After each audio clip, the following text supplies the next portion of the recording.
Hello, everyone, and welcome into office hours for the 7th of February. I've got quite a few people joining me live today, which is awesome. Oh, good, everyone's right on time. Come on in, guys. Chat box on the right-hand side. Just type in there and let me know that you can hear me and see me okay. All those messages are private, so I can see it. But you don't have to worry about other people seeing it. Oh, everyone's on time. Come on in, guys. Got Stacey and Angela, Nicole, Sonia, Rhonda. Another Angela, Linda, Cherie, Michelle, Claire, Sarah, Erin, Anna, Pauline. Awesome. So many girlies. You keep coming in. Cool. I'm here to help, guys. I'm going to kick it off now because we're 2 minutes past, so according to my time. So we're going to kick things off. Chat box in it. Hi. Everyone's saying good morning. Chat box. Hi, guys. Thanks. Beautiful, all clear, awesome, lovely. So that chat box on the right hand side is how you get through to me in this session.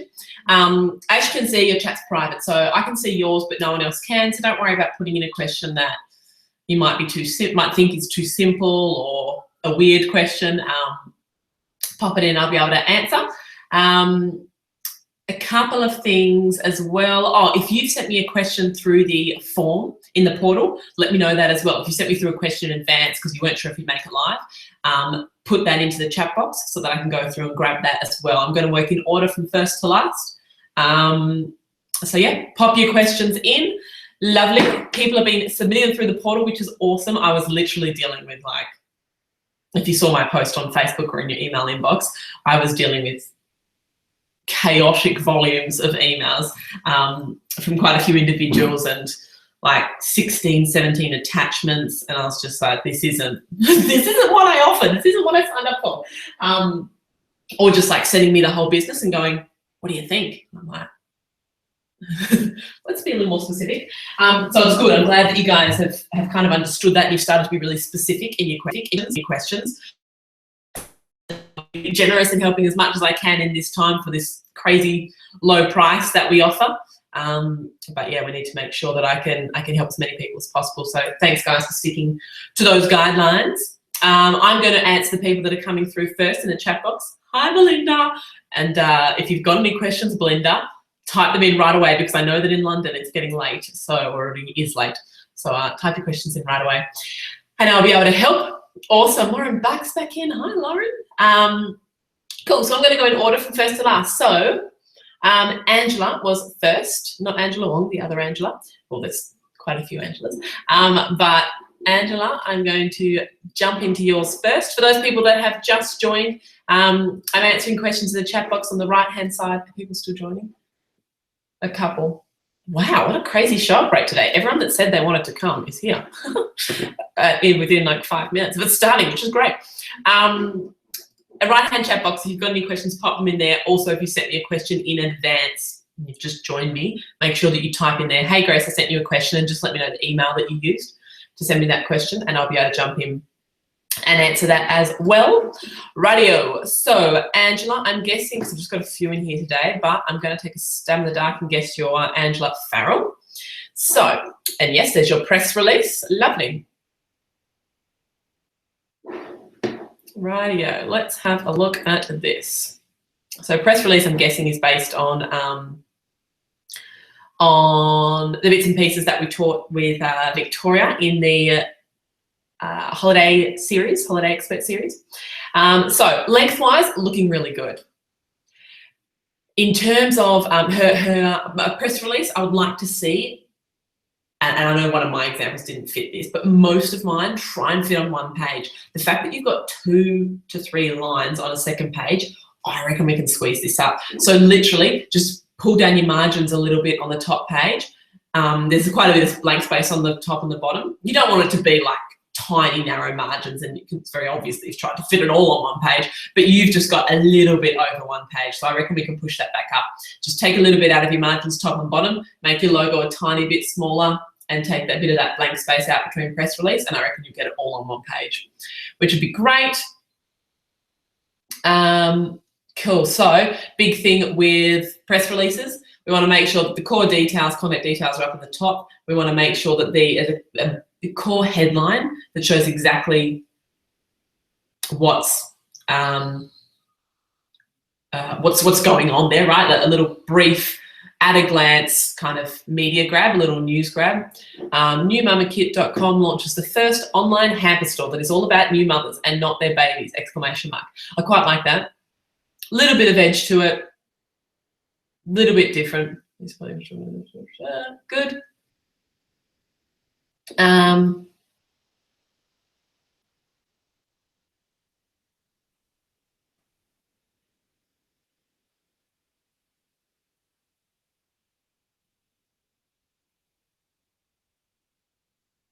Awesome.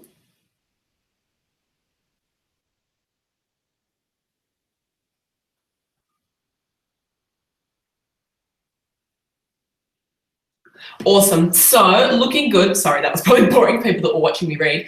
The only thing in there, I think your headline is fantastic in talking about new mums and not their babies, in the way that you're developing your hampers and having this as something that's quite different in the marketplace.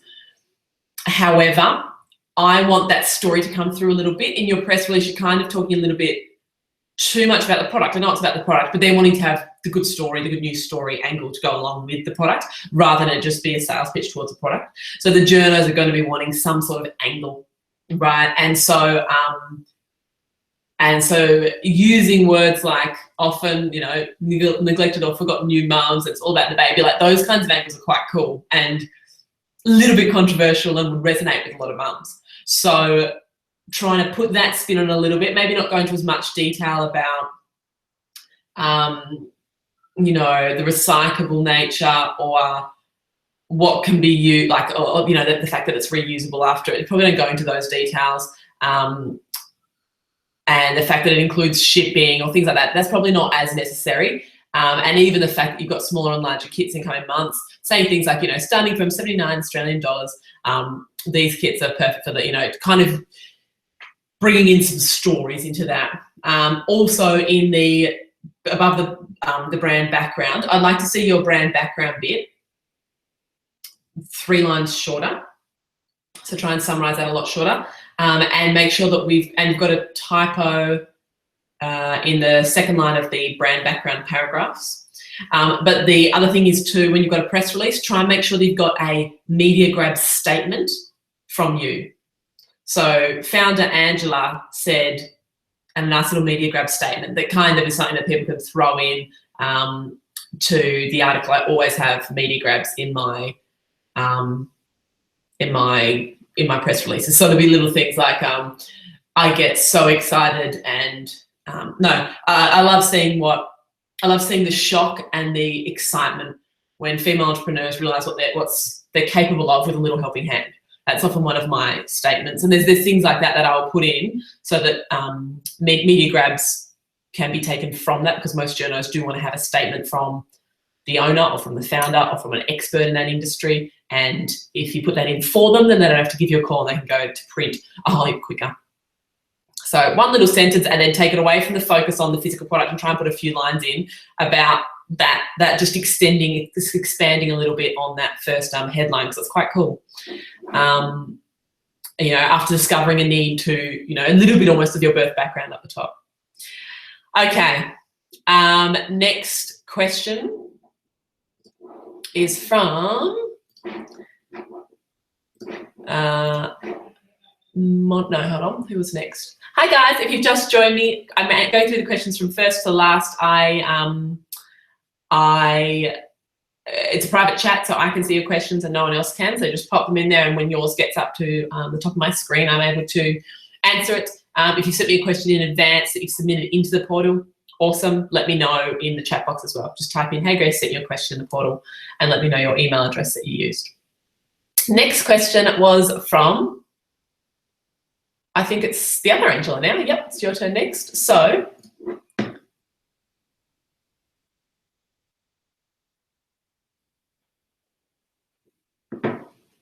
cool. So just looking at her attachment. It's that one there, I think. Okay. Cool. So there's a few things that are worth checking on this.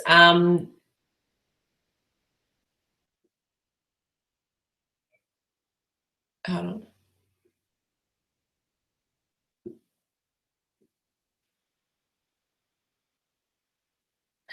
She's calling hers likable lad email. I quite like that instead of likable lady. I thought it was a typo, and then I was like, actually, I think you've tried to do that. That's really cool. Likable lad. Sweet. Cool. So focus on the 20% discount. Pull your call to action above the fold, above the button. So that 20% discount element needs to come up above. There needs to be a reason to go on and explore the store now.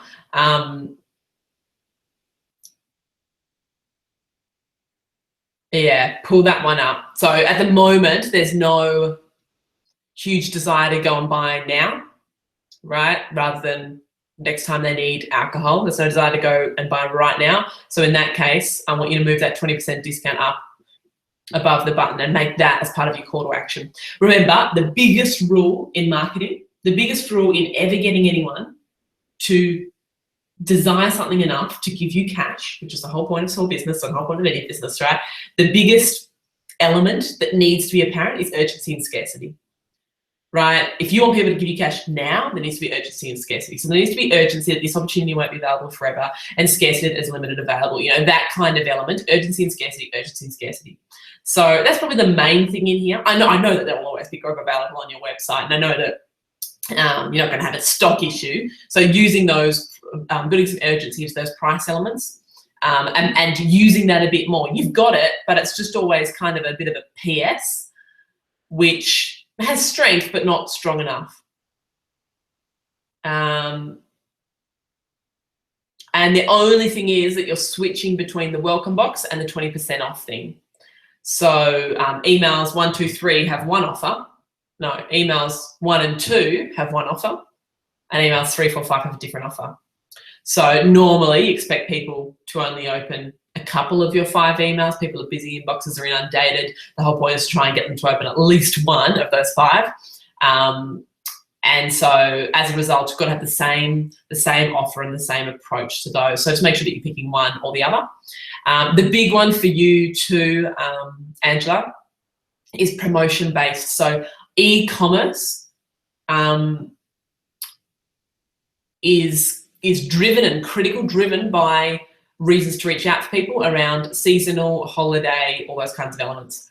So don't waste those opportunities. In an e-commerce business, you've got to be pushing really hard at times like Aussie Day barbecues, Christmas, Valentine's Day, bottles of reds or whatever you're going with there, champagne. You know, you've got to be pushing hard towards liquor buckets around Valentine's Day. So I'd be making sure that your Valentine's Day promotion, well, it's kind of past, isn't it? What's your next one?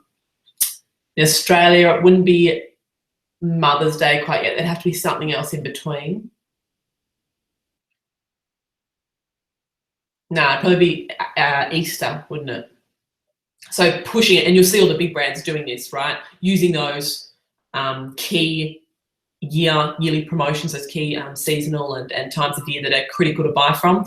Always base it on your cutoff date of shipping, work 2 weeks back from your cutoff date, and have all of those in the schedule. So a lot of my girls that are using email marketing well in e-commerce push on that whole element of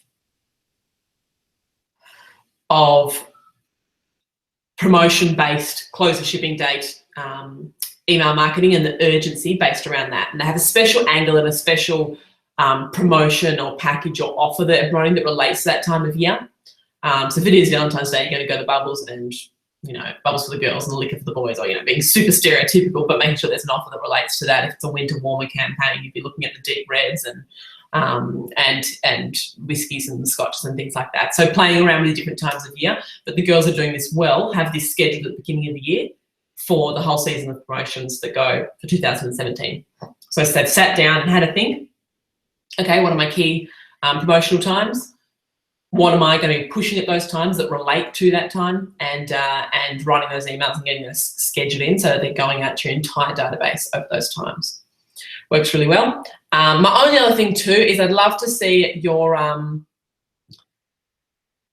some more text links in here. At the moment, there's literally only one link they can click on, and that's the button. So putting some text links through this quite a bit. The other one is, I'd like to know where this is breaking down. So is it breaking down because people aren't opening the emails? In which case you're looking at deliverability rates, you're looking at whether you're going into the spam inbox, things like that. Or is it not working because people are opening but not clicking? In which case you need to bring your links higher and make a more compelling call to action. Or if they're clicking it and if people are having a really, are getting engaged in the emails and clicking in the emails, then you know it's your website. People are opening, they're clicking, but they're not buying. So it's nothing to do with your emails. They're actually interested. It's to do with the website itself and the experience they're having on the website. So that would, to me, would be the first thing I'd do. Where is the email breaking down? In the open, in the click, or in the purchase? And then making sure that I'm using email really well around all my key promotional times, bringing my call to actions up in the email and making it very clear specifically what I've got for them and for what time.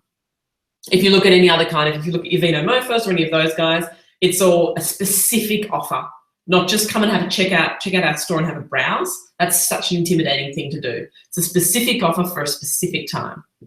So optimize the scarcity and urgency around that as well.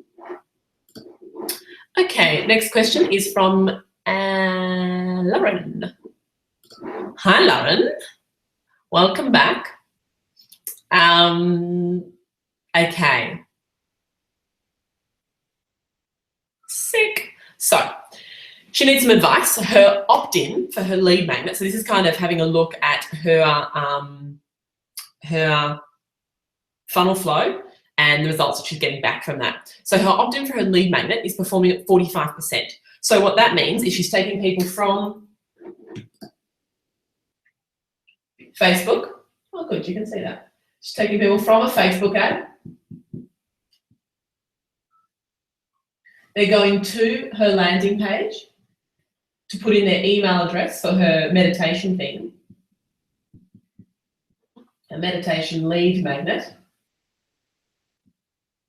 This page here is converting at 45%. Now, I can make plenty of money off a funnel that converts at 20%, right? And that's industry standard. You want your lead magnet to convert at around 20%. 45% is something awesome. So she therefore knows that from that 45%, she hasn't got an issue with this ad. She hasn't got an issue with the lead magnet. Those two elements are working. Also, the other thing I would want to know is how cheap those are coming in at. And she's saying that she can get this email address for $2, right? So her clicks are probably a little bit less than $1. So she's getting $2 conversions, $2 emails. I'm cool with anything under $5.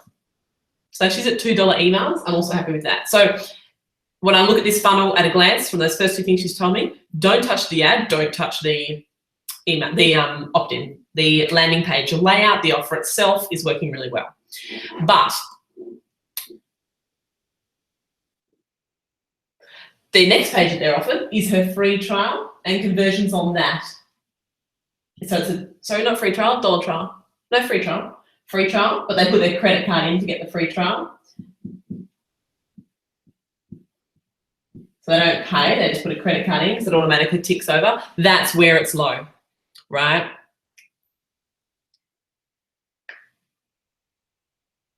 She's tried a few different versions of the sales page, video. One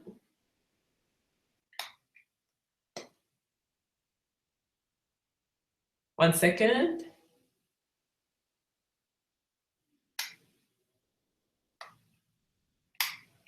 Yeah, so I won't be too, yeah, so the things that she's tested are really good. She's tested the monthly price here, so to see if the monthly price is turning people off, and that hasn't made it, you know, convert better. She's tested not getting a credit card. No, she's wondering, not getting a credit card, whether she take out the credit card offer. And there is, that would be something that I would definitely be testing in this case, because they're hot at this point. The credit card offer itself is certainly something that taking that credit card obviously is a huge level of trust. And you've got to recognize that if you don't take it now, you do have to resell in the future to get them to trust you enough for the credit card. But at least they can jump in, get a couple of weeks, and you can start to figure out why they're not willing to part with their money for this particular program.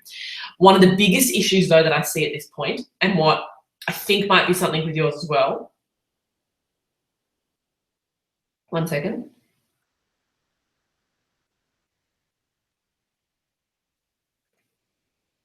Yeah. Yeah, I know what you mean. I know what you mean. But one of the biggest issues that I've seen with quite a few funnels recently, and tweaking this then ends up getting results, right? Is that this offer is too different to this offer. So these guys are coming in based on, and I'm trying to remember your actual meditation offer and how linked it is with yoga. So this may not be your issue, but for example, like if they're coming in based purely on something to do with looking at their pain point, right, and solving a problem, and their pain point is stress and anxiety and all that kind of stuff, right? If they're coming in because they've got stress and anxiety, this first offer is helping to fix it. It's fixing stress and anxiety through the meditation. This second offer needs to be just so completely congruent that it's an obvious next step, right? And I need to make sure that this offer here is linked entirely with the offer at the very front end, right? It's going to be and I've seen some funnels recently where we've just made too much of a jump, and it might be about stress and anxiety, but it's not the same style that they came in on. So this page is just a little bit of a surprise and doesn't resonate, isn't congruent enough for people to take you up on it. So if we're switching from something that's pretty meditation focused to something that's pretty yoga focused, you've got a bit of a disconnect there, which is why I wonder if a lead magnet based more around yoga, if you're purely focusing on yoga more in this space, the yoga style of person is quite different to the meditation style of person. And I'm thinking meditation works incredibly well from a health and wellness point of view as a lead magnet. Meditations get downloaded like crazy, but they're not necessarily yoga lovers. A lot of them aren't. So that would be the only thing there. I'm wondering if it's worth doing a more yoga-focused lead magnet, or make sure that the focus of the way that you talk about this program is very directly linked to the meditation they've already loved and taken you up on. Because at this point, they've proven they love this offer. So this offer just cannot diverge too far from what this is. It just has to be the obvious next step from meditation. And the idea of yoga for a lot of people, if that's all they're coming in through with meditation, the idea of yoga is quite different and quite foreign in a lot of ways to those people. And in your niche, you're aware, because you're coming from a yoga point of view, how important meditation is to go hand in hand with yoga, but the other way around isn't necessarily true at all.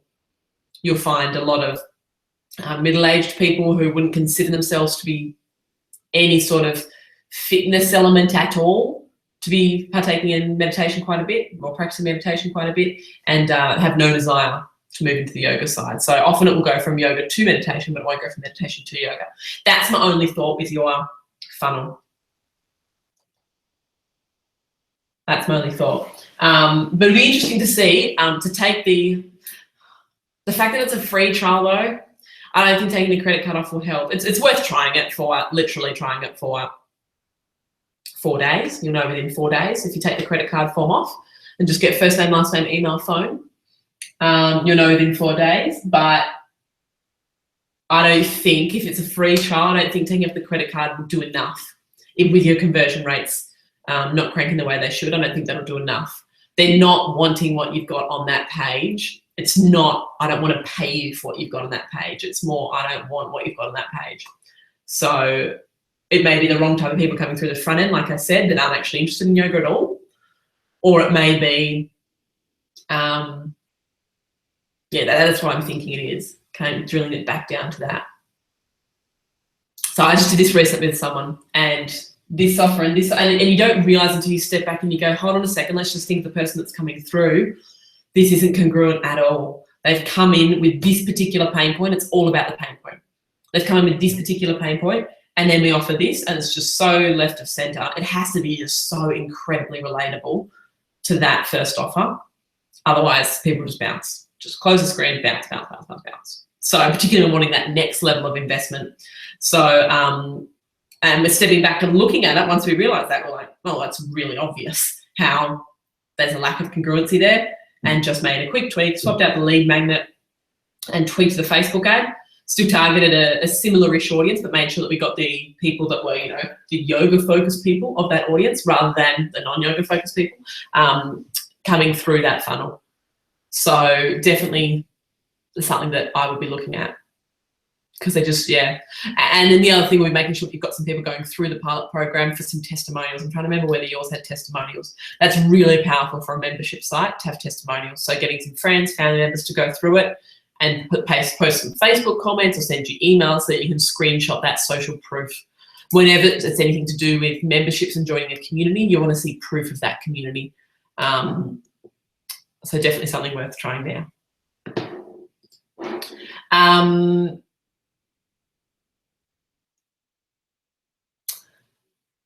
Anna, I want to launch a 6 to 8 week online photography course. Should I use ClickFunnels as my portal? Yes, if this is the first time you've ever done a program, I definitely recommend you using ClickFunnels as your portal. Just because ClickFunnels will build your portal, it'll also build these landing pages and it'll also take your payments. So I definitely think that having all of that in one system and being able to do it all yourself, you can build a portal inside ClickFunnels in like a day. Not even, right? Like you can set it up in half an hour and then put all the content in. It's quite quick to set up a program inside ClickFunnels, and you can do enough with it to make sure the idea and the model is going to work, right? Make sure that you're getting the sales, and then you can go and invest and build a custom site. So I started most of my programs, I start in ClickFunnels. And then once I've proven that model and I've got my first however many members, I'll then transition across into a WordPress program. Where I can do something a little bit more custom. But WordPress programs take a lot longer to set up and require a lot more tech kind of skill than ClickFunnels. ClickFunnels is just like drag and drop, you're done, let's make some money. Because my biggest thing, and as Lauren's finding out, right, you don't make money building a program. You only make money when you learn how to sell it. So the program means nothing until you've learned how to sell it.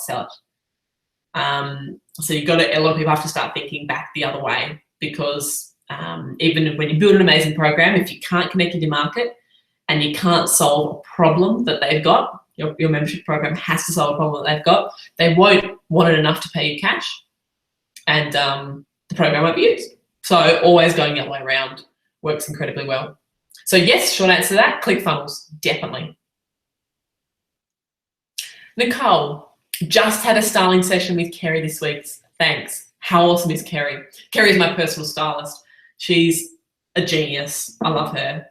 She's so beautiful. She's so encouraging and warm and friendly, because I didn't realize how much styling had to do with confidence. So much to do with confidence and how you hold yourself and how you portray yourself and how you open yourself has a lot to do with your styling. So she was gold in that, just being able to understand a person so quickly, right, Nicole, and being able to know your vibe and your personality and being able to put that through in the wardrobe that you wear. I think she's very clever. If anyone wants to chat with her, I don't get paid for any of these, but if anyone wants to chat with her, I just use them, these people that I recommend, and I love them, which is why I recommend them to you, because they save me a lot of headaches. Doersbook.thedoingacademy.com, DOERS, doersbook.com, doersbook.thedoingacademy.com. You'll see Kerry in there. Yeah, not sure you'll be able to help with this, but do you have any recommendations for shipping fulfillment?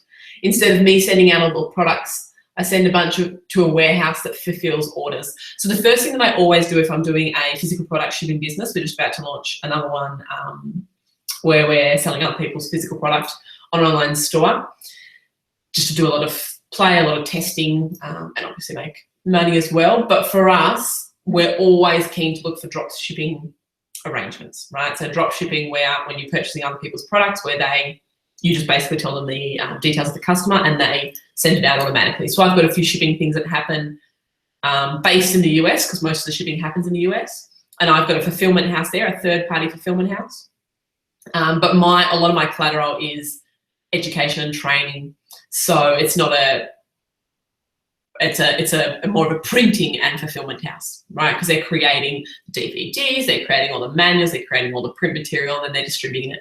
So the way that they work is literally your system is all set up. I use Infusionsoft, so my system's set up so that whenever someone makes a payment of those particular physical products, it automatically triggers a note out to the supplier and delivers that. So in the same way, you can do drop shipping. So if you're selling 3D printers from China, you can set up drop shipping with them. So every time your website sells a 3D printer, it automatically sends the customer's details to the supplier and they drop ship it automatically. You don't have to hold any stock or pay for any stock up front. You just have to work out what your rate is so that you can make profit.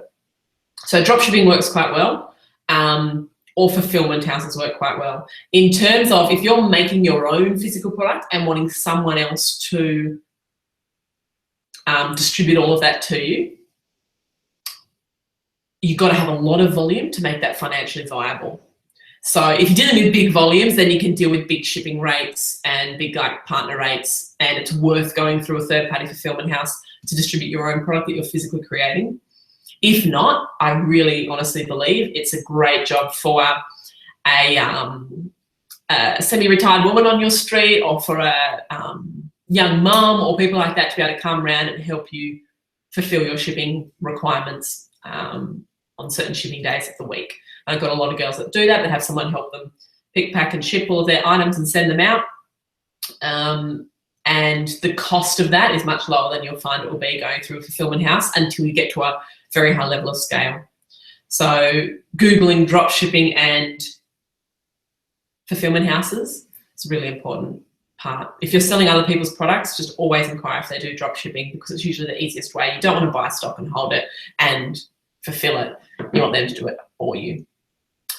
And normally there's like not an extra charge for that. It's just the cost of shipping. It's usually all set up to be very simple. Next question was from, Anna. The Identity Project portal is built in WordPress, so you can check that one out. It's more techy to set up, but if you go to module 9, I show you a lot on how I set that up if you want to. And I would recommend going to the doersbook.thedoingacademy.com and talking to Heidi. If you want to do an online program in a portal like that, go talk to Heidi first, because she actually builds them all for you.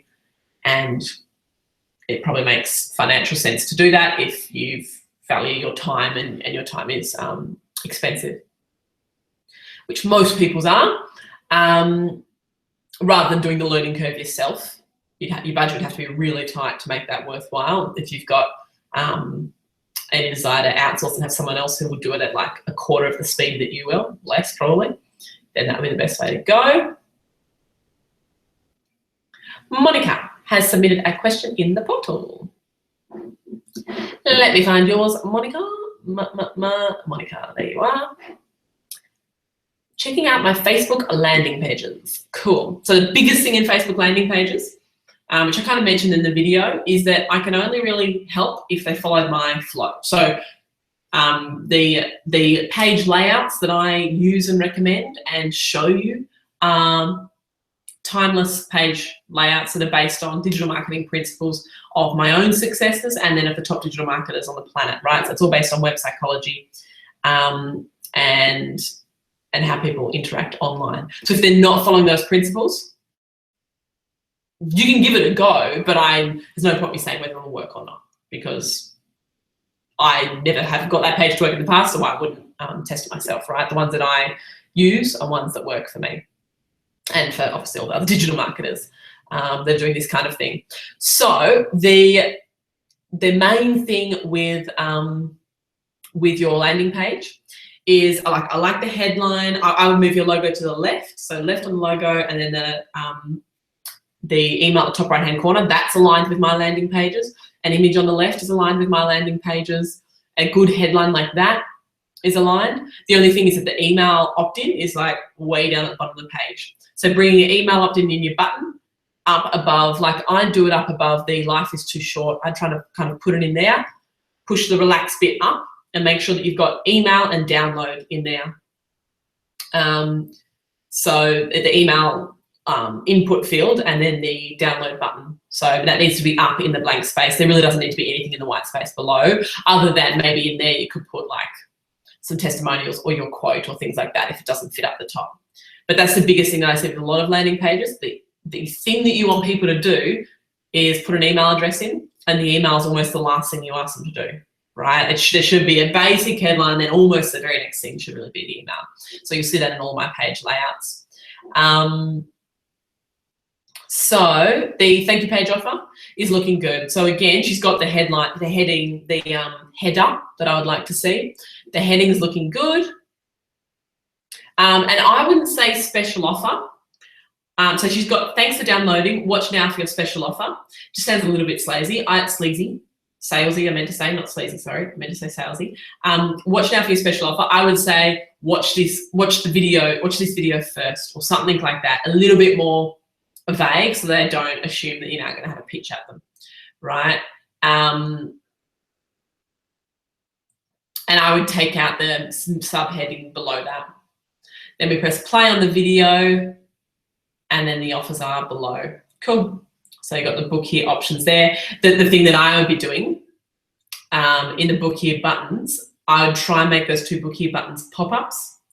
So where they actually put in, she's got a book here button on her thank you page. She's got a video here, and then below she's got a book here button. I know that you're sending them to two different pages. I'm assuming from that you're sending them to two different pages. You just want one button. Having to make a decision, even though it's a geographical decision, do you live here or here? Remove any possible decisions. There should just be one thing you want them to do on each page. So this book button should bring up first name, last name, email, phone, and then and then hit submit, and then we'll be able to send them through to a page where they can choose book here, or choose which location they are, rather than losing people because they're confirming which one suits them better. Let's get that first name, last name, email, phone number confirmation that this person is pretty hot, and that you've got those contact details that you can then reach out to, and then we'll deal with segmenting them down. Right, so you'd much rather have the first name, last name, email, phone, and not quite sure whether they wanted to go to Melbourne or Malvern, East Melbourne, however you say it, then you would have less people opt in, but at least know which location they're related to. So you may just lose leads if you have people make a decision. Usually, based on marketing statistics, you would lose leads based on that. So yeah, one button. Otherwise good. First name, last name, email, phone on the second page. And if GetResponse lets you put location, don't make it required. Let's put location and a drop down where you can choose Melbourne CBD or Malvern. But East Melbourne, I would just get the lead first and deal with that on the next page. You'll just have people pause and go, oh, maybe I could do it on the way to work. No, I couldn't do it. Wonder where in East Melbourne she is. I should go Google that. I wonder if I can find out where she is, because it won't really work for me if it's, or the fact that you've got dates there as well. People be doing things like, oh, Saturday might not work actually because I've got the kid's birthday this weekend, but then my husband's going to be home.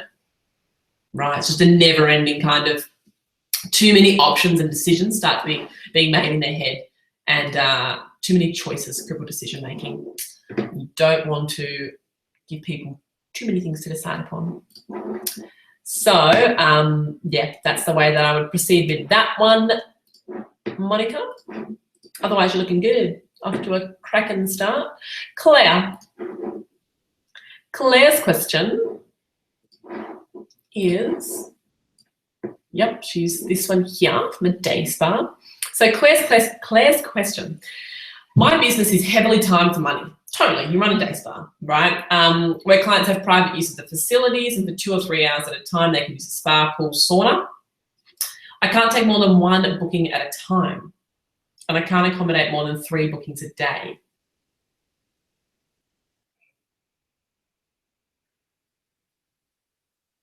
Okay, so when it comes to passive income, I mean, there's a few different things around the business model there. I'm assuming in that day spa, you're also providing treatments and have other treatment rooms, which is where you're able to increase volume in terms of people that you can serve. Because if literally all you have is a spa that can have 3 bookings a day, for a spa, pool and sauna that can have 3 bookings a day, probably like there's always going to be a very obvious cap on that, right?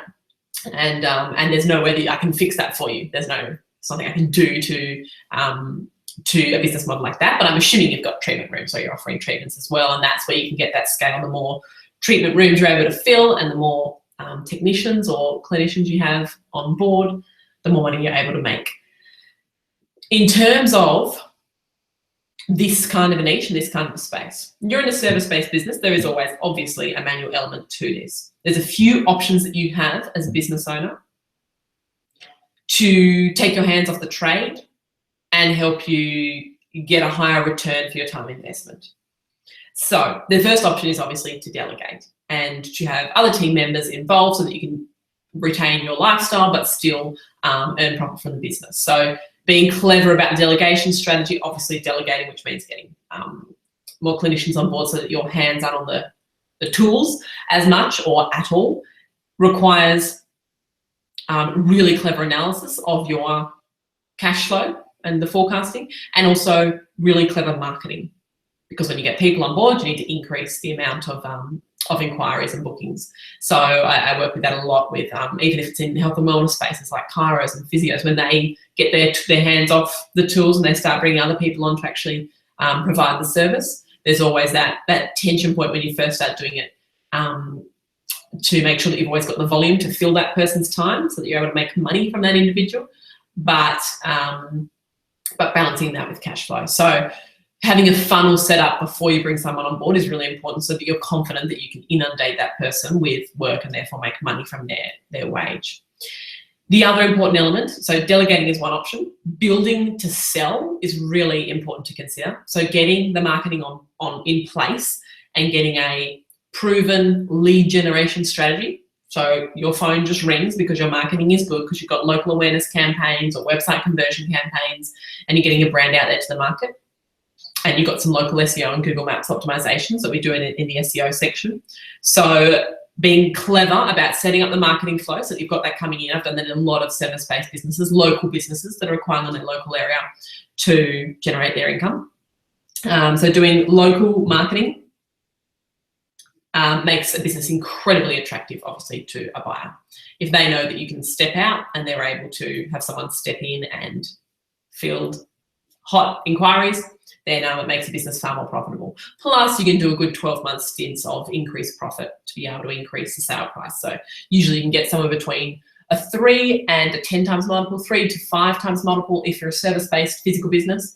You can go up to 10 times multiple if you've got an online, fully automated, scalable business with a lot of risk mitigation.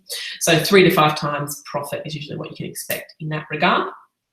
I'm not a business broker or a lawyer. This isn't legal advice. Sorry, that was a total mumble. I've got to stop mumbling. In terms of your final option, which I've seen a lot of girls finally embrace, some of my girls have made $500,000 to $1 million, quite a few of them, $500,000 to $1 million in beauty, health, wellness kind of practices, and tried to figure out what to do next. And my whole every inch of my being is, that's amazing, teach other people how to do that. And then going, oh my goodness, no way. I mean, what would I teach? How am I qualified on this? It's like, you've done what 80% of your market wish they could do, right? So many businesses struggle in that startup stage. And if you're able to offer an offering where you can teach people how to run a salon or a spa and start it from scratch and avoid all of the costs and mistakes that you made, you've got a really high perceived value in the information you're able to share. High perceived value means I'll pay you a lot more money. So teaching other people how to do what you've done from that side of the coin, so going B2B, teaching semi-retirees who are wanting to get into a day spa, or people that are in a day spa at the moment in the first few years and really struggling to figure out how all this works and how they can generate income and how they can grow it. Like, once you get to that certain level of growth, you can take the option to teach other people how to do that.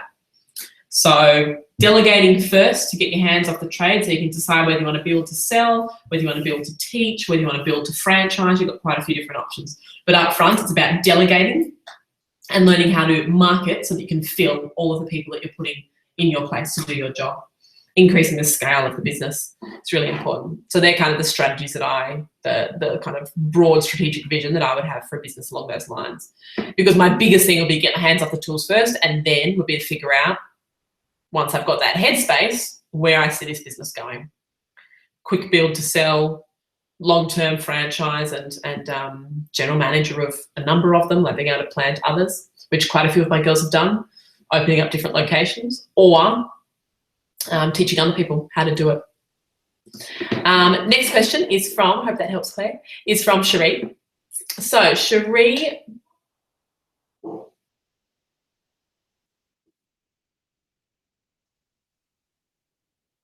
so Cherie's just wondering for an e-commerce funnel. So she's doing an e-commerce funnel with a competition. So this page here, she's got a competition lead magnet where people put the email address in, and she's just wondering about the numbers through to here, right? So on the thank you page, I put the email on here to enter the competition, and on the thank you page, she gives them a reason to buy now and some urgency and some desire building so that people want to click here and go over to her store to check it out. She doesn't send them straight to her store because that's too full on. They've come for a competition. She has this kind of transition page, this bridge to help people go from the competition to now go and consider making a purchase at your store. This page, when they click, that should be the click on that should be at 30%, right? I would want 1 in 3 people to be half interested in actually wanting to browse what else I've got. Now, I can't actually say what the conversion rates of your online store, because every online store is different, the experience is different, the price points are different, and the cart abandonment strategies that are on the store are different as to how well you capture people and engage people. The ease of the checkout process, the navigation of the store, all that kind of thing is dependent on the individual layout. And depending on what you're using, like Shopify tends to be the best, and Shopify has some great training on how to make your store convert at a higher margin, right? At a high percentage, high conversion rate. So they have all sorts of cart abandonment strategies on their blog and in their trainings that show people how to make sure that their store is a high converting store. But this page here, you should get 1 in 3 people should be like, yeah, I'll have a look, right? Yep, click and have a look. And then all depends on how good the store is as to how that will convert. And you normally have a pretty fair indication on warm traffic that's coming to your website as to how much they'll convert. You usually know based on your current website traffic what your conversion rates are, and you can expect that to be a little bit higher because they're a little bit warmer, because they feel like you've given them something first, so now they're a bit more open to you rather than a cold sell. In terms of the emails though, that's what I was talking about earlier with the e-commerce element. The emails just have to be worked. We have to do a solid, likable lady nurture that makes your product just totally desirable, and your product has to be solving a problem every time. And then working on those promotions, those time season-based promotions, we're picking up times in the calendar year and doing offers and promotions around that. So in an e-commerce store that I was working on, we did a 3-week promotion leading up to a winter campaign, and we would usually sell like what they would sell in 3 months, we would be able to sell in 3 weeks, just because we push hard at that time and we have a solid, specific offer with a specific time, urgency, date stamp element to it. Make sure you check out Mail Motion. Mail Motion is a really great thing that allows you to put countdown timers into your emails. So I always use those because they're absolutely gold. That's a free version, and it's a really basic version. It's based on time. So this closes by 5 o'clock this Friday, you know, that kind of thing. But that's where I use that. That's what I use for that. And I've had them in all of my time-based promotion emails, date-based promotion emails in the past in e-commerce stores, and they work incredibly well. Jennifer, I'd like to offer as part of my membership service a weekly text message that goes out. What softwares do I need to make that happen? Both for membership and text messages. So there's minimal manual work I'm trying to automate. Good. So from a membership point of view, just jump into Module 9 inside the Doing Academy. Module 9 teaches you all about the different membership options you have available. You've basically got something along the lines of ClickFunnels or something along the lines of WordPress. They're my 2 favorites, and I wouldn't go outside of those. Otherwise, you've got to be really careful about what data you own when you use different programs. And there's all sorts of copyright things and ownership elements around using other third-party membership site builders. So from a tech point of view, ClickFunnels and WordPress are the easiest and quickest to get started in. There's other options like OptimizePress and Kajabi and things like that, but they're so techy. I wouldn't touch them, and I've got some good techs on my team. So that's what I do for the membership. From a text point of view, I've got a great guy who I should know off the top of my head. I'm just quickly going into Infusionsoft. I have mine all automatically happening in Infusionsoft. I think I'm trying to remember. One of my guys is Australian only. If you're international, I love, it starts with C, 1 second. I love Call Loop. Sorry, Call Loop is quite good. And integrates with everything. So Call Loop's quite good, Call Loop. Or if you're doing something that's like US, Canada, UK based, or if you're in Australia and you're only planning to target Australians in your text messages. No, this guy does overseas as well, of course, because I use him in the US too. So this guy is international. I'm just trying to remember what he's called. Where is it? Text messaging. Hold that thought for 1 second. There, I think. Geez, I built a lot of campaigns. Nope, not that one. Where is it?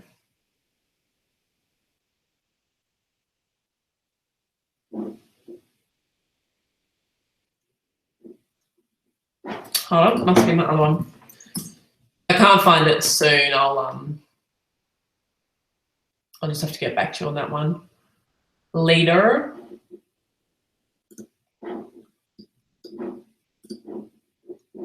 Campaigns. Just trying to go into the back end where it actually, oh, here it is. See my other version of this. Cool. So, please be in there. I'll just quickly Skype the team member that sets this up.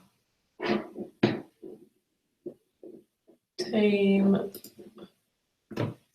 Hey guys, does anyone know what provider we ended up using for text messaging? I just had a Skype with him the other day. I just don't know the name of his company. He's really lovely, really helpful.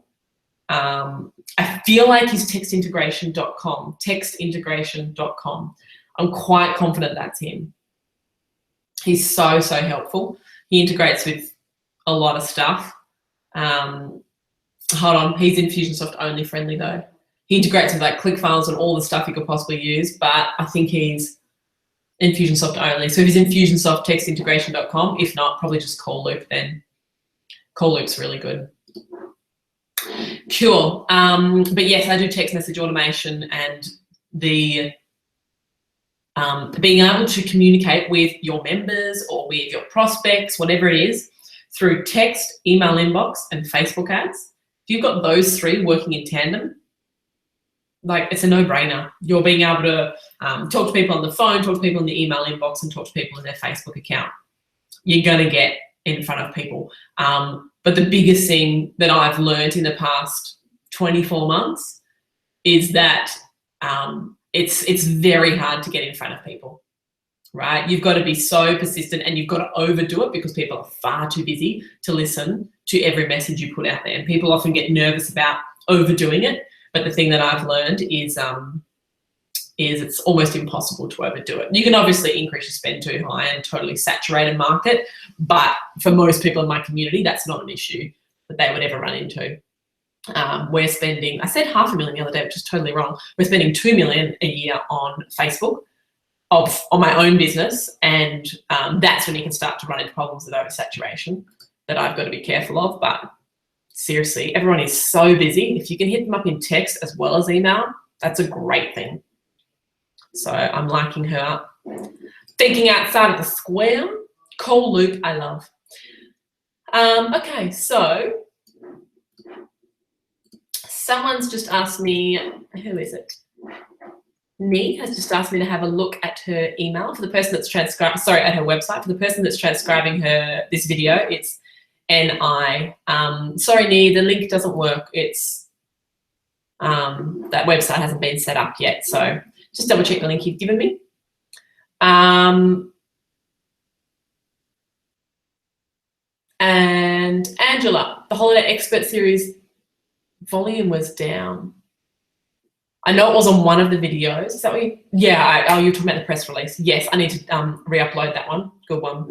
I'll just get one of the girls to remind me. Cara, please remind me to redo the volume for the PR video and upload all holiday expert series to the portal, just in case anyone wants to check them out.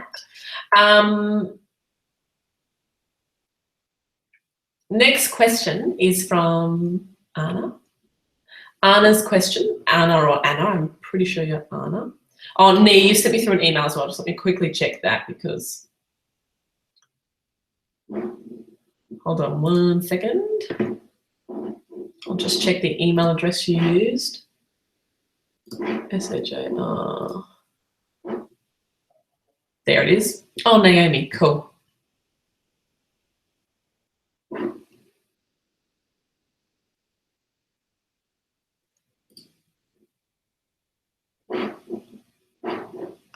So,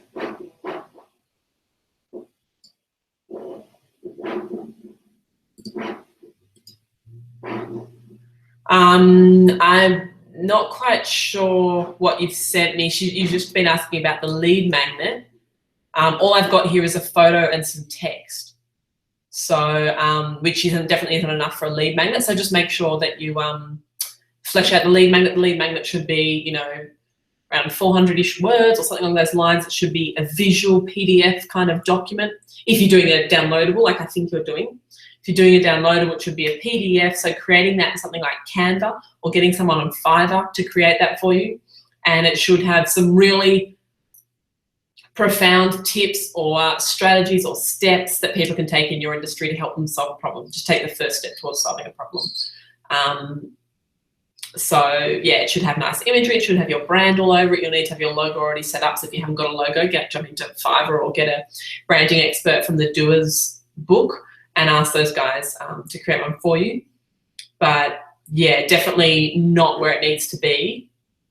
But I don't think that the attachment worked properly. All I've got is an attachment with a picture of a child's hand or a parent's hand, and that's all.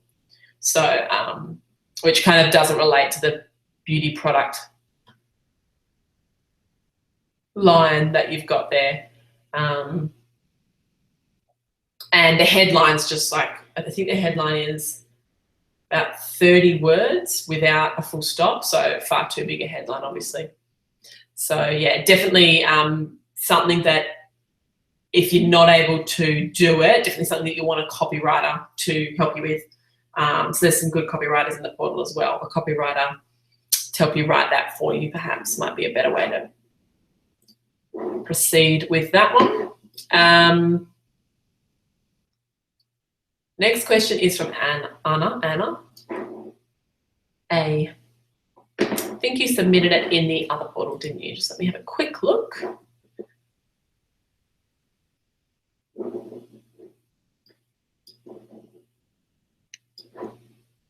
So,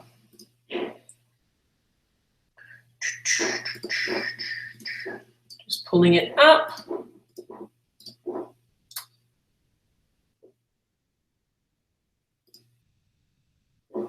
So it's not in that one, it must be in this one.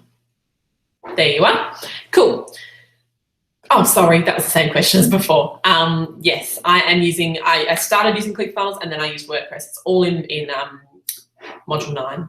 Sorry, that was from a while ago. That question that I'd already answered. Candice, do you have a key set of questions you ask to guide people for providing you a testimonial, either by text, video, or both? I've always found this one tricky. It's such a good question. I hope to get my first testimonial. Sorry, I hope to get my first this week. However, I want to give her some guidance so that it's a great one and I can use it online. So true. So I like either Boast or Bravo if you want to really automate and streamline it.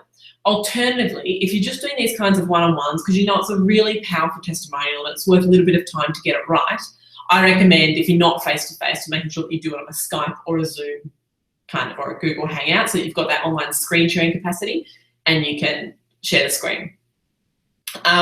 In terms of testimonials, I often like to have people tell me where they were before so that people watching the testimonial can relate. And again, this needs to be short. This isn't half an hour kind of thing, right? This needs to be short. But where they were before, so that people can relate to where they were and talking about the pain points, and I was really struggling with this, or I couldn't find anything for this, or, you know, kind of that before element.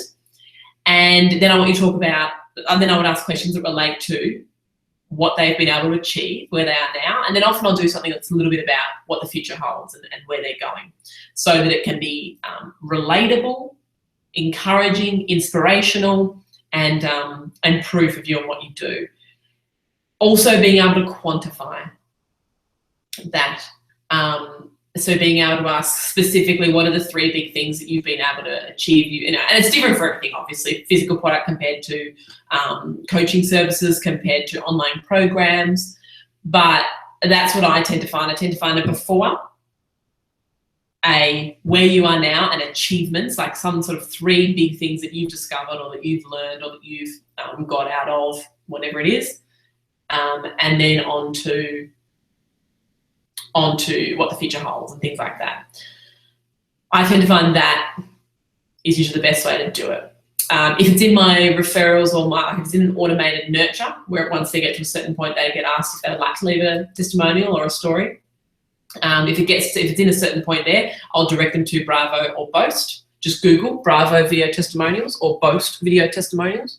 Bravo and Boast are both online video catchers, so that they just give you a little private link. You pop that in your email. Whenever anyone clicks on that link, it takes them through to a page, and whether on their phone or on their desktop or on a laptop or whatever it is, it hooks into their camera and it shows them on there in a little like screen.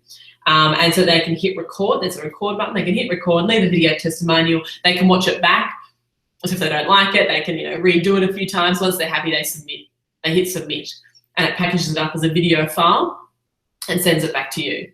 So those are really powerful, Bravo and Boast, if you want to make it a lot more automated. But if you've got like high performers or ecstatic raving fans in your community, it's probably worth sitting down and doing that on the Skype. And then obviously you cut out the bits in between. I never try and make it a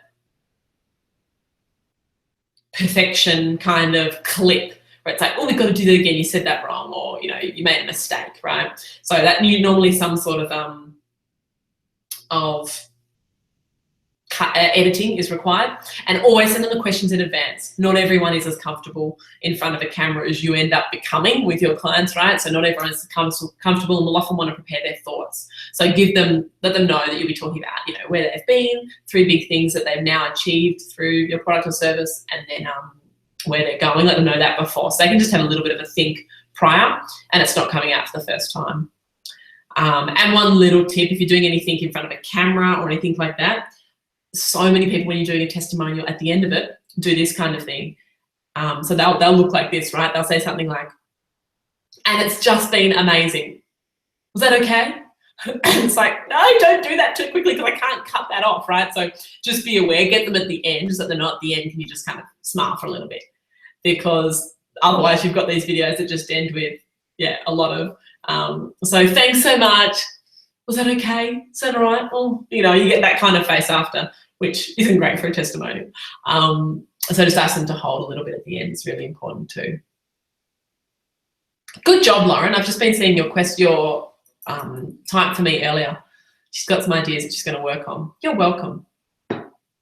Good, guys. People are saying thanks. I'm a little bit behind of when you type, because I'm trying to make sure I don't miss questions as I go. So you are welcome. Thank you for appreciating it. Oh, my lights are so bright, giving me a headache, but otherwise I feel like I'm too dark. So I'll just suck it up. Okay. Jennifer, hold on. Did I answer yours before, Jennifer? Oh, cool. Yep. So yours is a text message question. Cool.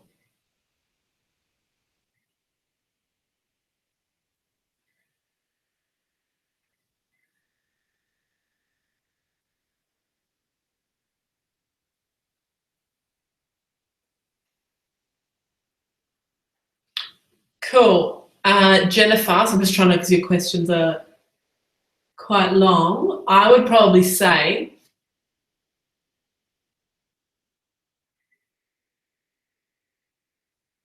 So Jennifer, I reckon you're probably going to want to unlock module 6 next. Jennifer's just wanting to move a bit quicker. She's in the month by month option.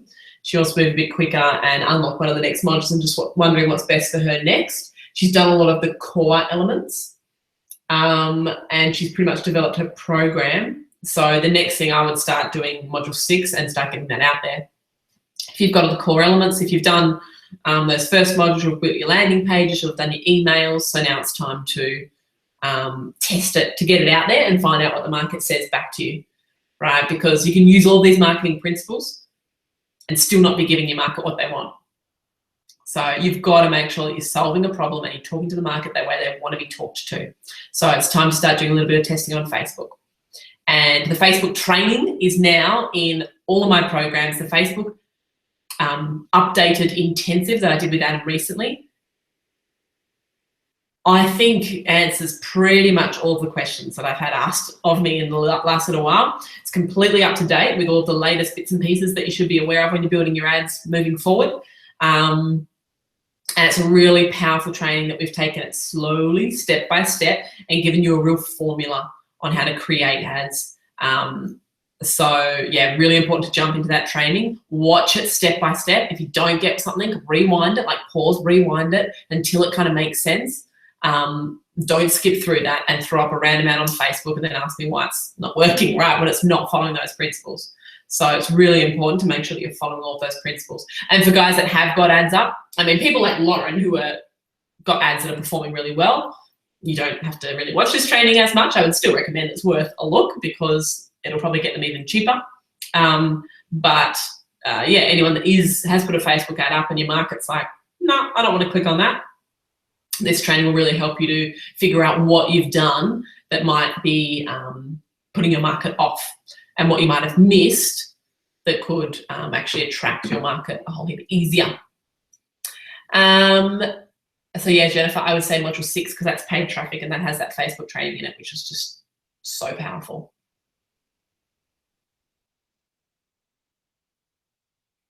Cool. So cool. Heidi, just let me know. Heidi, just let me know in the chat box what program you're in. Are you in the Doing Academy? And let me know. Cool. And I'll be able to just help you in the Doing Academy or in the workshop project. And I'll be able to help. Okay. Next question is from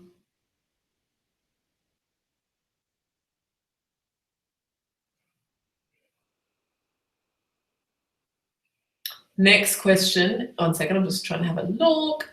So next question is from Carmela. Carmela's wondering if I have a good recommendation for a landing page for a physical product that's a subscription box. So good recommendation for a landing page. If you're talking about landing page builders, my best recommendation would obviously be ClickFunnels because then you can take the payment on that page. Otherwise, if it's not ClickFunnels, it's lead pages and you can kind of force it to make it take a payment. It's just a little bit uglier. But ClickFunnels lead pages if you're talking about what landing page tool. If you're talking about what landing page layout, their subscription offer usually is at the first offer. So making sure that you have, the first offer would be a lead magnet or a competition or a free month or a heavy discount. Even a heavy discount isn't really attractive enough for a lead magnet. Remember, you have to have some form of lead magnet to start with, because you can't just go for a hardcore sell to people that have never heard anything about you before and ask them to get out their credit card. So you need to pull them through a lead magnet. And then, yeah, we need to take them on to so the landing page you'll be looking at where you present the subscription box will be this one here. So in terms of layouts for subscription box, video above the fold tends to work really well. Because video now converts to a sale much higher than any sort of imagery or text ever can. A well done video will always convert higher. But also I want you to have a look at, I'll find it 1 second. I love these guys in the way that they talk about it. It's a bit too bulky for a landing page. where would it be? Hold on, I know where this is. It's under here. I'm just trying to find you the link. It's under like, yes. Yes, this link here. I don't think it's a landing page. I'm just putting it in there for everyone. I'm just going to open it up myself. So it's a tea company that does tea subscriptions, right? Obviously tea is an amazing recurring product.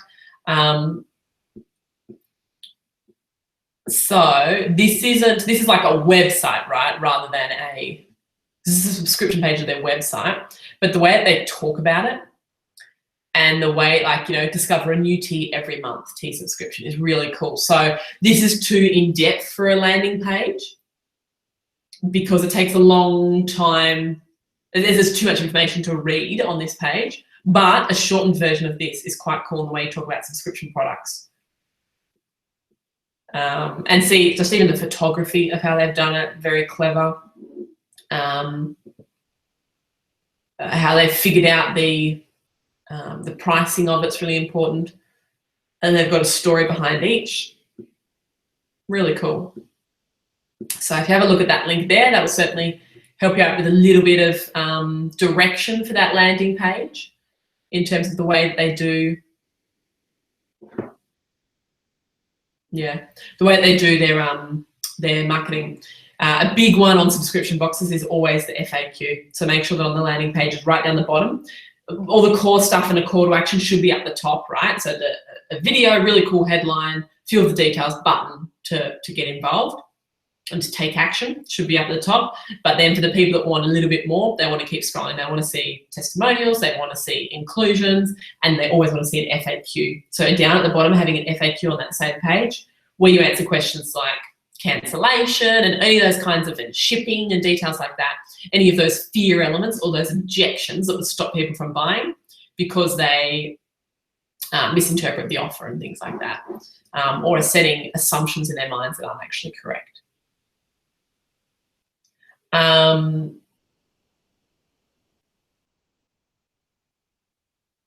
Cool. And Lauren, Call Loop is that company. Callloop.com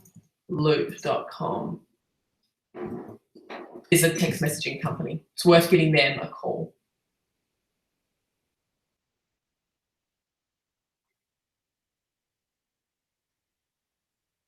Thanks, Svenya. Motion Mail, is it? Cool, you're right. Those that are in e-commerce and want countdown timers, or even if you're not in e-commerce, want countdown timers, it's Motion Mail, not Mail Motion. You'll probably be able to search it, find it if you search for either. Cool, Hayley. Right, no worries. So Hayley, in your case, so you're, I'll just go back to your original question.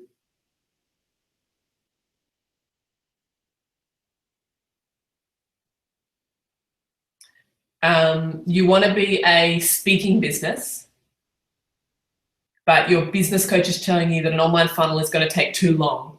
So, I mean, it just, I guess, depends on who you're listening to and the kinds of training advice that you're getting. I've made multiple millions of dollars from speaking, and that's all been possible through the power of funnels. So you obviously don't have to do a funnel if you don't want to. I'm showing you the way that I did it because I couldn't have done it any other way.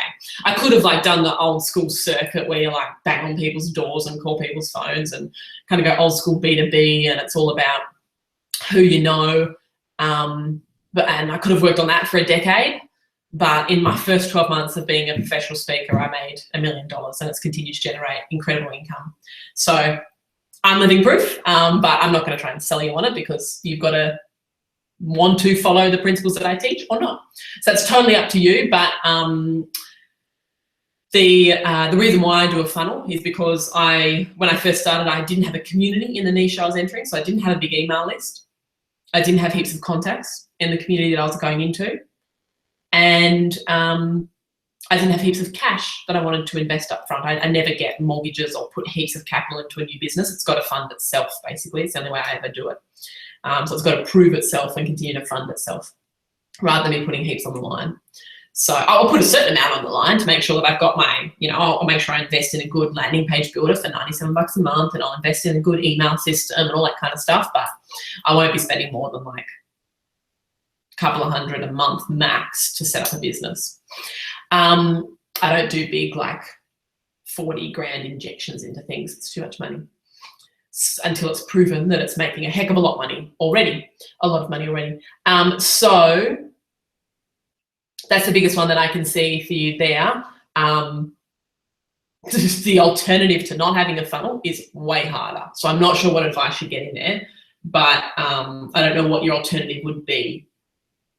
If it's literally trying to get contacts, and I don't know what the other alternative would be, but if you want to get in front of hundreds of thousands of people, Facebook, that's the whole reason why I've put my programs together. So Module 8 is live events, where I show you how to do that. And I show you how I sold out 6,000 tickets and made live event funnel. And yeah, I'm pretty generous in what I give away. I actually give you everything. So anyone could do it. And a lot of people ask why I do that and say, oh, aren't you creating your own competition? A lot of it is to do with mind blocks that are in people's minds, and people listening to advice that's not advice from people that have actually been there and succeeded at that. So there are a lot of things that stop people from going into that space. So even though I give all of this away to people and show exactly how I built my business, A, either don't take the time to do it, or B, don't trust themselves enough that they can do it, and let that stop them. And the excuses pop up and all that kind of thing, because it's a little bit of fear, or it's a little bit of not wanting to step up and do the work. Because I've got to let you know, a speaking business isn't easy. You've got to put yourself on a stage. And I mean, I never had actual stages. I always stood on level with everyone else, because I don't believe in speaking to stage when you're talking to the kinds of volumes I was talking to. But it's terrifying the first few times you do it. And you're opening yourself up. You're incredibly vulnerable.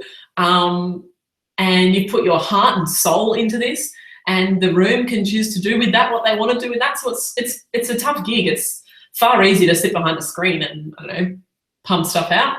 But if you are willing to step up, and if you're willing to listen to people that have done it and that have been there and that have learnt the lessons, then you've got the opportunity to build an incredible community incredibly quickly, right? Quicker than anything else I've ever done. So yeah, I hope that helps with you wrestling with those ideas at the moment, but I'm not going to say it's easy. Otherwise we'd all be $1 million speakers. I'm not going to say it doesn't take work. Otherwise any lazy Joe could give it a crack. You know what I mean? It's neither of those things. It's the harder road, but you've got to want it, and it's got to be worth it for you. And if it is, I give you everything you need to succeed. You just got to back yourself enough. And you've got to remember that being an entrepreneur, little life lesson as an entrepreneur, if you haven't already picked this up, which people like Lauren Buck know, all of my girls that are getting runs on the board know this, right? That the entrepreneurial world is full of failing regularly. It's not failing, it's just learning, full of failing regularly, and full of hitting brick walls, getting up and going, that's cool, pivoting and going again.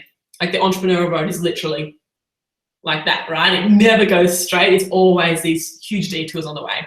And the reason why not everyone is successful at it is because they get to a brick wall and give up. So it's just always, they're all just brick walls out here. You just got to keep on bouncing off them and pivoting. You just got to re-strategize. Okay, it's not me. I just haven't given them what they wanted. Turn, go again, turn, go again, turn, go again.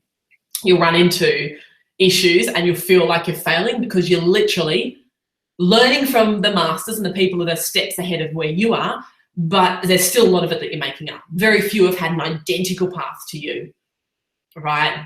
People aren't going to become the next Grace Lever who runs the Doing Academy, right? There's always going to be differences and nuances and different markets and different messages that you will have to test and find out if your market want it. But that's the biggest lesson for me, was just learning that stuff goes wrong all the time and you just pivot and run. And hopefully I can take out like 75% of those mistakes because I've made them and I can tell you not to do them, or I've discovered something awesome and I can shortcut the path for you. That's not the whole aim of what I'm doing and why I'm sharing all the stuff that I've learned. But it's naive to think that this is going to be easy, but it's totally worth it. Like, it's totally changed my life, and it's totally changed all the lives of the people that I'm able to financially support and able to take around the world and give experience. Like, it's just totally changed everything for so many people that I'm connected with, and all the people that you get to serve in your community, right? And all the messages, you realize why you're doing it, and you realize that it was all worth it when you get messages of how you're changing other people's lives. And you're just like, that was worth every minute of hard work, right? Or feeling like trying to think of a nice word for it, feeling like a dork a lot of the time. Okay. Next question is from Wendy.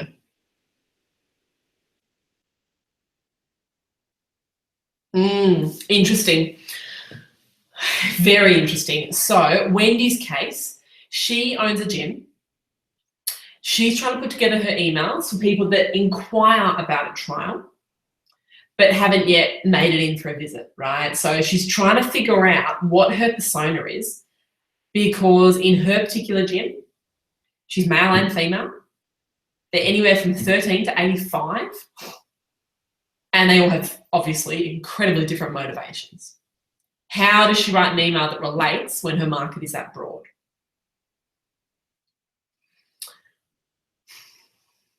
So the first thing, I mean, a lot of my girls decide to niche because it's very hard to be something to everyone, right? And so if you're in like small town areas and you need to maximize on every different type of customer to get people in the door, then that's fine. But normally there's an element of people that resonate with you best, that are your ideal customer, and there are a certain market within that, right, that you need to target. So some of my girls have really focused on, I've got one who's got a women's gym, and there's still a big range there, but she's honed in and realized that the people that get the most out of her program and that are her happiest and easiest clients are this particular age bracket, this particular kind of job. And sure, that doesn't cater to everyone that comes into her programs, but knowing what your market, your ideal customer market is incredibly important. Because unless you're in a really small regional town and you're just relying purely on getting as many people in the local area in, and if you've got any sort of competition, or if you're in any sort of larger community, you're going to want to know who your ideal market is, because that's not just going to affect your emails, right? That's going to affect your Facebook ad, your lead magnet, the offer you're giving them, like that whole way that you communicate with them on Facebook. It's going to affect how you set up your demographics and who you're targeting on Facebook, because you just can't target everyone between 13 and 85 who likes fitness, right? Because that's you're far too broad, and the message will be far too diluted to actually connect with anyone. The way that I tend to do something in these niches, when I may have a couple of niches, I may have 3 different main types of niches that I want to attract more of ideal clients, is they'll actually be running through slightly different versions of funnels. So I'll figure out what my core one is, right? And I'll figure that one out, a lead magnet for those people. I'll build a Facebook ad and a demographic for those people, and they'll go into their own little likable lady kind of nurture. These might be males who are athletes, I don't know, that kind of thing, right? Between the ages of 25 and 40, maybe you're kind of targeting that kind of area, like my husband and his friends who would go to the gym. Having those guys, you need to be able to, that allows you to target and find just those people on Facebook, actually talks to them, and then target them with the lead magnet offer. So they actually want to click, and talking about a free trial that relates to them, and talks about strength. And, there's just so many different reasons, that people go to a gym, and then your likable lady emails relate to that. Once you've got that funnel humming, you'll see, like a lot of my girls do when they do these kinds of funnels, you'll see in those kinds of people requesting free trials, and it'll be very obvious jump when you've got a funnel humming like that. Then, because you don't want to miss out on other parts of your market that actually love your gym as well, You copy and paste the whole thing, copy and paste everything that I teach you. Facebook has a copy and paste button. Your landing pages have copy and paste buttons, like duplicate buttons. And your email nurture has duplicate buttons. So you just duplicate everything, and then you say, right, this next one is going to be for post-pregnancy mums. I don't know, whatever your next one is, right? And so that means that your Facebook demographic has to be tweaked for post-pregnancy mums. So mums with children up to 3 years of age or whatever yours would be, right? That have an interest in whatever the core message of your market is, whether it's about outdoor boot camps and fitness kinds of things, whether you're all about yoga and Lululemon and those kinds of interests that depend on the type of demographic you're targeting. You have a Facebook ad that stops mums on their Facebook feed, right? You've got to stop the scroll for mums, which would be a very different ad to stopping the scroll for muscle men, right? And then your likable lady emails, again, they're all copied, but you're just tweaking, using a slightly different story in that one, or you're telling it, So if you're honing in on a certain point of the market, then you can just have one funnel flow in that front end. If you've got very different target markets within one business, then you really need to be able to not create entirely new funnels, just create different versions of that funnel so that people are coming through, so that you're able to find people in that particular market in a better way and have them connect and convert with you in a better way. So that's what I find tends to work best when you've got very different market segments. But I wouldn't have more than 3. Like, you can't have 10 customer avatars. You don't know your market properly if you've got 10. Right? They're a core 75%. It's the 80-20 rule, right? 80% of your market is made up of a core type of markets, and then the other 20% might be the odd 13-year-old and the 85-year-old and whatever, right? But there's always an 80-20 rule. There's always 80% that you're able to identify and hone in on and narrow quite a bit. So I hope that helps, Wendy. Not completely different funnels, all the end same goal, all the same steps, just a different message for each of those guys.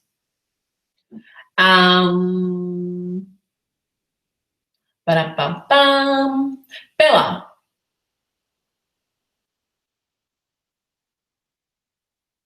Oh, PS2, Haiti, for my funnel, for the speaking business, I got my funnel up and live within 3.5 weeks.